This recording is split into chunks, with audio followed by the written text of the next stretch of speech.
Now at 6, joy for abortion rights supporters this morning in Kansas. We will continue. We're going to continue. This is something that's a long-term effort. And through defeat, there's persistent optimism from anti-abortion supporters. The Democrats aren't playing small ball. They're playing for keeps. Whether you are a Republican or a Democrat or an independent, you are a Missourian. Kansas needs a new governor. And now the races you need to know about are shaping up. We're just getting started. Your news at 6 starts right now. KCTV 5 News stands for you. Good morning, everyone. Thanks so much for waking up with us this morning on KCTV 5. I'm Gina Bullard. And I'm Carolina Cruz. We have election coverage for you this morning, including the biggest decision out of Kansas. A constitutional right to have an abortion has been upheld in the state. The Value Them Both amendment was defeated. Our team coverage this morning includes Marlia Campbell. She is live in Overland Park, tracking reaction, the celebrations, and heartbreak from that amendment vote. And Joe Hennessy is live in Kansas City covering Missouri's Senate race. We'll get to them in just a minute.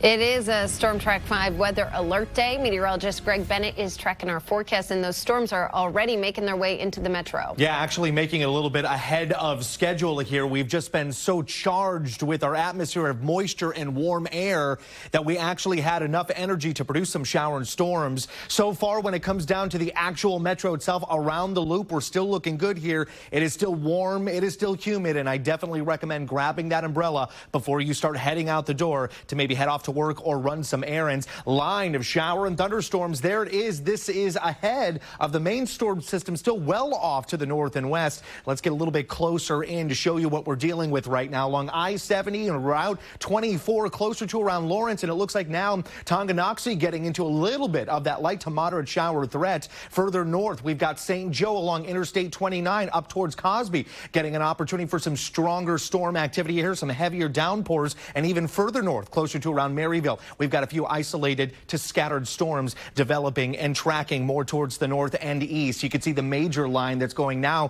through central Kansas. Better opportunity for wet weather ensues by mid to late this morning. We are tracking it coming up in the next few minutes. For now, though, let's head off to those roadways. It's kind of hit or miss with our storm activity right now, so I think we're relatively dry on the roads.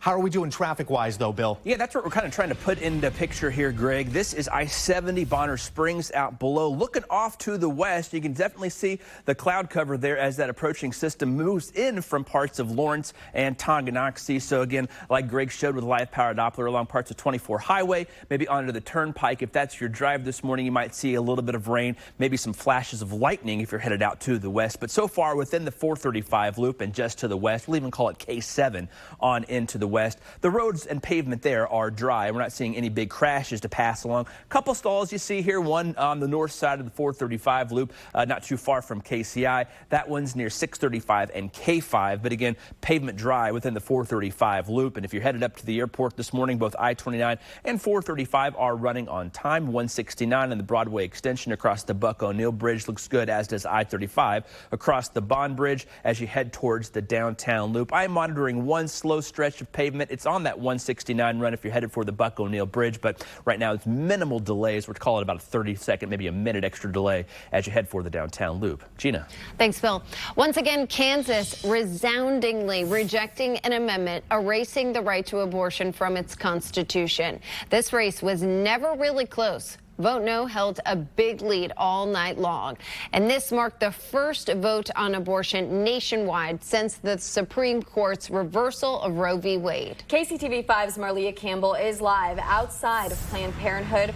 Marlia, how big of a win is this for anti-abortion advocates? Well, good morning. It's huge, not just for abortion rights advocates here in Kansas, but also across the state line in Missouri and across the country.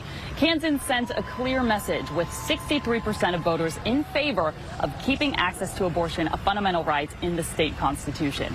37% of people voted yes to add an amendment that would reverse a 2019 Supreme Court decision, clearing the way for the Republican-controlled legislature to implement restrictions or even a ban.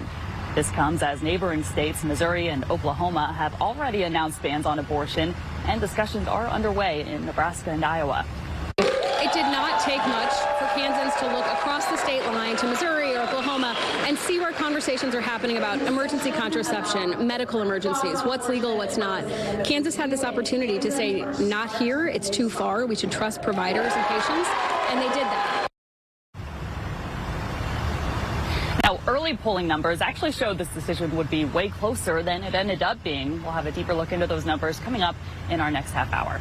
Reporting live in Overland Park, Marlia Campbell, KCTV 5 News.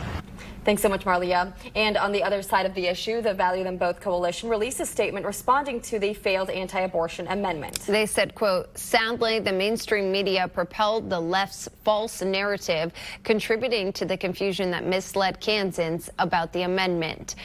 As our state becomes an abortion destination, it will be even more important for Kansas to support our pregnancy resource centers, post-abortive ministries, and other organizations that provide supportive care to women facing unexpected pregnancies. We will be back. And still ahead at 6:30 this morning, we are speaking live with a leader on the other side of the issue. She's the top consultant for pro-life ministries in the Kansas City, Kansas Archdiocese.